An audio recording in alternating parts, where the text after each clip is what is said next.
meneguhkan dan juga memberkati dan juga meneguhkan kedua mempelai ini. Karena bagaimanapun juga pernikahan itu dirancang oleh Tuhan, saudara. Pernikahan itu bukan terjadi begitu saja, tetapi pernikahan itu wujud daripada kasih Tuhan yang menyatukan satu dengan yang lain, saudara, untuk hidup bersama-sama dalam membangun suatu rumah tangga agar di dalamnya Tuhan dipermuliakan. Sekali lagi, agar di dalamnya Tuhan dipermuliakan. Puji Tuhan, Bapak Ibu sekalian yang dikasihi Tuhan, kita mau belajar bersama-sama, saudara, untuk kita mendengar sebagian daripada kebenaran firman Tuhan. Saya membuka satu Injil, saudara, Injil Matius pasal 19 ayat 1 sampai ayat yang ke-6. Titlenya di sana perceraian. Saudara, saya bacakan Injil Matius 19 ayat 1. Setelah Yesus selesai dengan pengajarannya itu, berangkatlah ia dari Galilea dan tiba di daerah Yudea yang di seberang Sungai Yordan. Orang banyak berbondong-bondong mengikuti dia dan ia pun menyembuhkan mereka di sana. Maka datanglah orang-orang Farisi kepadanya untuk mencobai dia. Mereka bertanya, apakah diperbolehkan orang menceraikan istrinya dengan alasan apapun juga? Jawab Yesus, Tidakkah kamu baca bahwa Ia yang menciptakan manusia sejak semula menjadikan mereka laki-laki dan perempuan, dan firman-Nya, sebab itu laki-laki akan meninggalkan ayahnya dan ibunya dan bersatu dengan istrinya, sehingga keduanya itu menjadi satu daging. Demikianlah mereka bukan lagi dua, melainkan satu. Karena itu apa yang telah dipersatukan oleh Allah tidak boleh diceraikan oleh manusia. Tuhan, saudara yang dikasihi Tuhan, saya sungguh mengaminkan saudara tentang firman Tuhan ini, saudara. Karena firman Tuhan itu adalah sesuatu yang dasar, yang luar biasa, yang boleh kami imani, saudara, yang boleh kami dapat kerjakan, saudara, dan yang boleh kami percayai bahwa Tuhan itu merancangkan sebuah pernikahan yang sejak dahulu, saudara, sebelum kita lahir, ya, Tuhan sudah memberikan sebuah rancangan yang sangat baik bagi kita agar kita tidak sendiri ketika menciptakan manusia Adam, saudara, yang kedua Hawa. Jadi keduanya sudah dipandang Tuhan itu sesuatu yang sangat baik sekali. Saudara yang dikasihi Tuhan, pendahuluan saya ingin sampaikan bahwa pernikahan berasal dari kata nikah, yang berarti perjanjian antara laki-laki dan perempuan untuk menjadi suami istri dalam upacara, dalam acara resmi seperti ini. Ini resmi, saudara, di mata Tuhan.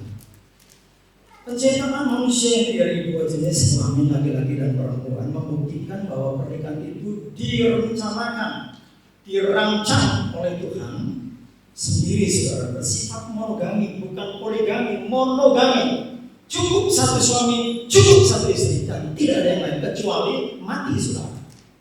Suaminya meninggal dunia dipanggil Tuhan, boleh. Istri yang panggil Tuhan, boleh, saudara.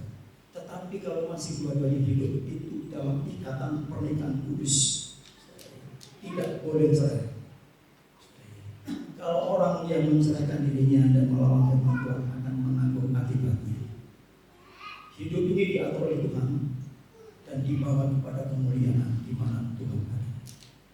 Sebab itu kita sebagai orang-orang yang percaya Tuhan Yesus, sebagai anak-anak Tuhan, sebagai pelayan Tuhan, sebagai umat-umat Tuhan, kita harus belajar tunduk dan taat kepada firman-Nya.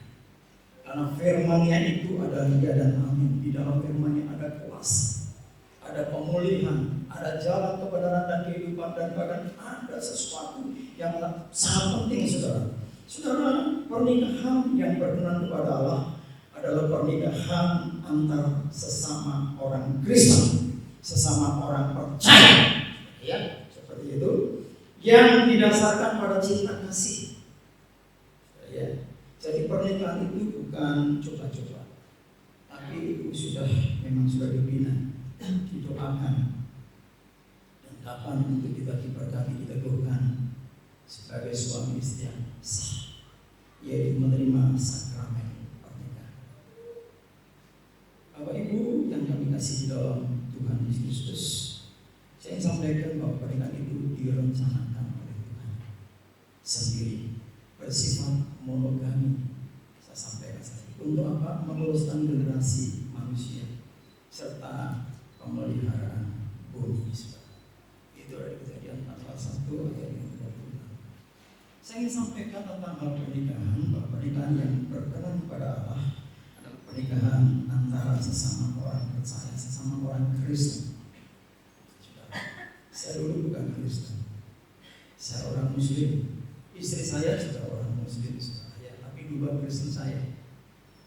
Saudara, yang kami kasih di dalam Kristus, kepercayaan ataupun juga keselamatan saudara yang dari Tuhan, itu keselamatan karena di luar Yesus tidak ada keselamatan. Keselamatan itu hanya satu melalui juru selamat kita, Yesus Kristus. Tidak ada surga tanpa Yesus. Jadi surga itu dicapai bukan dengan kebaikan kita, tapi dengan kita percaya dan menjadi pelaku firman Tuhan, mendengar firman Tuhan, percaya dan pelaku firman Tuhan. Saudara, kalau kita berbicara, kalau kita tidak dihiraukan atau marah, Tuhan juga begitu. Ketika firman diberitakan, saudara punya asik-asik yang lain, saudara yang ngobrol sana sini, itu saudara sedang menghina firman Tuhan. Jika saudara pun saudara ketika ibadah saudara pun, kalau tidak menjadi pelaku firman Tuhan, saudara pun tidak akan mendapatkan tempat yang Tuhan sudah sediakan. Nah, Bapak Ibu saudara sekalian yang dikasihi Tuhan, sebab itu pernikahan yang berkenan kepada Allah adalah pernikahan antar sesama orang percaya yang didasarkan pada cinta, kasih cinta dan kasih, bukan sekedar cinta, bukan berarti di cinta, tapi ada kasih. Kasih itu memberi, kasih itu mengampuni, dan kasih itu adalah luar biasa, selalu luar biasa. Jika di sebuah rumah tangga saudara tidak ada kasih, cinta boleh, tetapi kalau tidak ada kasih, rasanya sesuatu yang tidak sempurna. Karena begitu besar kasih Allah pada dunia ini, sehingga Ia menyerahkan dirinya untuk disalibkan kita bersama sebagai orang yang percaya. Saudara, sebagai orang yang percaya, dan Tuhan itu menyampaikan dalam firman-Nya bahwa orang-orang pilihan Allah. Jadi menjadi orang Kristen itu adalah pilihan Allah. Maaf, seperti itu ada di Alkitab saudara. Jadi ketika kita dipilih, artinya kita diperhatikan Tuhan. Karena ketika kita dipilih, saudara, kita dipersiapkan untuk masuk ke tempat yang saat ini kita rindukan, yaitu di surga. Ketika Yesus mati saudara, 3 hari kemudian Dia bangkit, dan terus saudara Dia menyatakan diri bahwa yang bangkit itu Dia, yang mati disalibkan itu Dia, yang bangkit Dia, yang hidup Dia, dan setelah itu saudara Dia naik ke surga, dan semua mata melihat bahwa Yesus naik ke surga. Dan di surga itu pasti saudara bagi orang Kristen yang bertobat, bagi siapapun yang mau mengenal Yesus sebagai Tuhan dan Juru Selamat. Saudara yang kami kasih dalam Kristus, pernikahan Kristen itu adalah kudus dan juga monogami. Tidak ada dua suami dua istri. Tidak ada saudara seperti itu. Apa yang disatukan oleh Allah. Ya, ingat ya.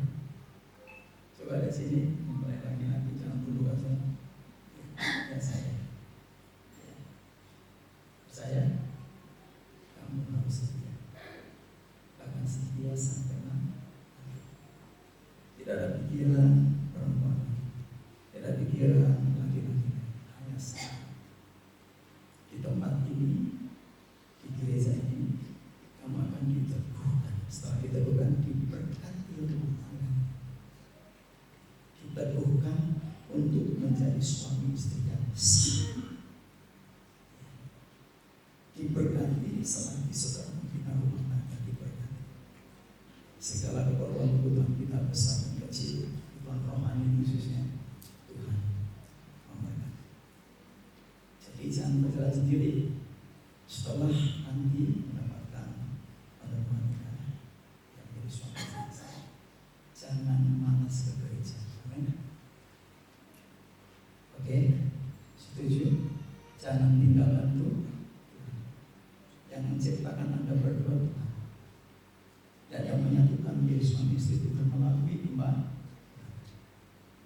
Maka siapapun, pendeta siapapun yang ditugaskan, dan Anda berdua adalah di bawah bimbingan didikan sebelum nikah, yaitu pranikah. Saya sudah berbicara tentang hal kasih. Kasih itu memberi, kasih itu apalagi berkorban. Yesus Kristus mengasihi kita, Dia adalah mati di sana. Sebab itu ketika ada masalah kecil, masalah besar, tetap kita punya Yesus. Jangan selesaikan dengan kekuatanmu sendiri. Berdoa bersama, berlutut memuji Tuhan, mohon pertolongan Tuhan, mohon kasih Tuhan. Apapun masalahnya, ketika ada sakit, penyakit, masalah apapun, berlutut, gunakan lututmu untuk menghadiri Tuhan. Dia hadir, Dia maha mengasihi dan penyayang, Dia mengerti sampai ke dalam hati saudara. Jadi Tuhan itu luar biasa, dan Tuhan itu sangat-sangat mengasihi kita. Di sini didasarkan cinta kasih. Jadi rumah tangga dibangun bukan dengan kekerasan, bukan dengan kemarahan, bukan dengan emosi, bukan semau tapi berdasarkan cinta kasih. Itulah dasar daripada hidup orang yang sudah menikah dan diberkati diteguhkan dalam pernikahan yang kudus. Itu melaksanakan kewajibannya masing-masing. Saya ingin percaya bahwa pernikahan Kristen adalah kudus dan monogami.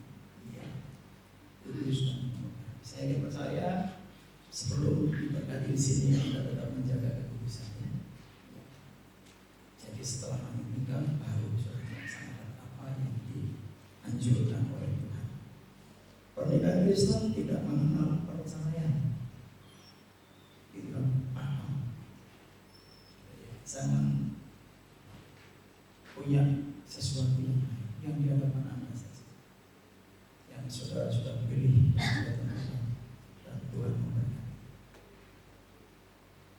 Pernikahan Kristen adalah wahana untuk melahirkan keturunan sebagai penerus generasi secara jasmani dan rohani. Kamu nanti punya anak, ya kan? Anak-anak didoakan sejak dari anak supaya diberkati Tuhan. Ketika lahir sama diberikan hikmat pengetahuan dari Tuhan. Amin. Seperti itu anakmu harus berhasil dalam pendidikan, dalam kehidupan. Nah, setelah itu kamu harus perhatikan dan tolong doakan. Didoakan, anak ini didoakan setiap hari. Umpamanya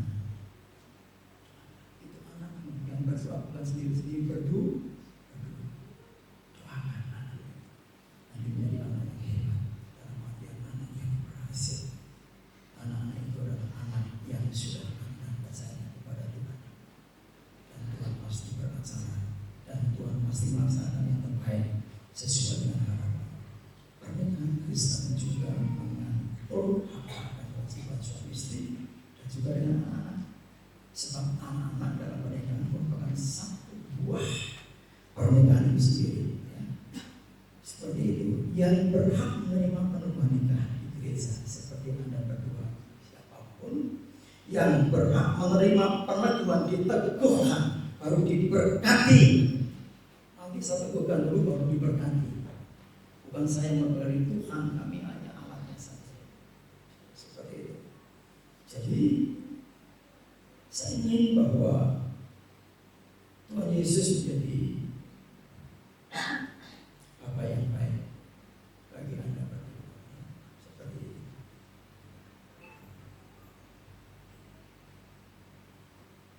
Nanti setelah ini kedua mempelai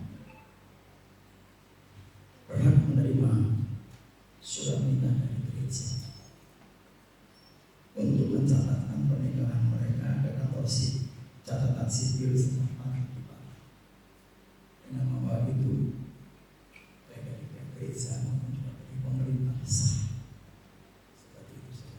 Jadi sangat-sangat penting ketika kita menjadi jemaat Tuhan. Ketika jadi jemaat Tuhan ada anak yang mau menikah, langsung dapat ditangani, dilayani oleh gembala sidang. Tetapi kalau hanya sebagai tutur ucap, beda sama gereja, beda sisi gereja, beda sisi gereja dan sebagainya. Saudara, itu sangat kasihan saudara. Berarti Bapak Ibu yang seperti itu tidak mempunyai ketetapan dan belum percaya sepertinya kepada siapa kita harus percaya. Jadi saya sangat-sangat terbeban dengan kedua anak ini saudara. Karena orang tuanya bisa kenal. Ya Bapak Ibu ya, sudah lama. Cuma Bapaknya kurang setia. Kurang setia Pak ya, setelah pernikahan ini Ibu sama-sama bergereja. Ya, Tuhan mengatakan yang terutama dalam hidup ini adalah kita melayani Tuhan. Kita punya waktu untuk Tuhan. Kalau kita tidak punya waktu untuk Tuhan, Tuhan pun tidak punya waktu untuk saudara. Dalam segala masalah persoalan, apalagi urusan neraka dan surga, itu harus serius kita pikirkan. Ya, karena Tuhan sudah rela disalibkan dan mati bagi kita supaya saudara hidup untuk selama-lamanya. Jika bukan mati selama-lamanya, juga hari bangkit, artinya dia memang sungguh-sungguh Tuhan kita mengalahkan maut, kematian. Sebab itu sebagai kepala sidang tentu saja saya sangat-sangat senang sekali untuk melayani hal yang seperti ini, memulai saudara di gereja ini dan juga kepala sidang.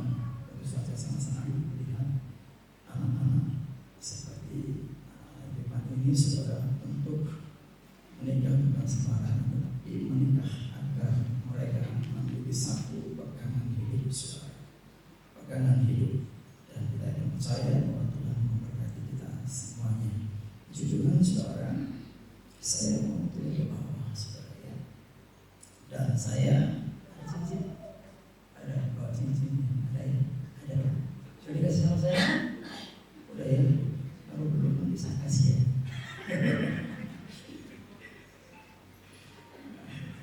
Situan ya.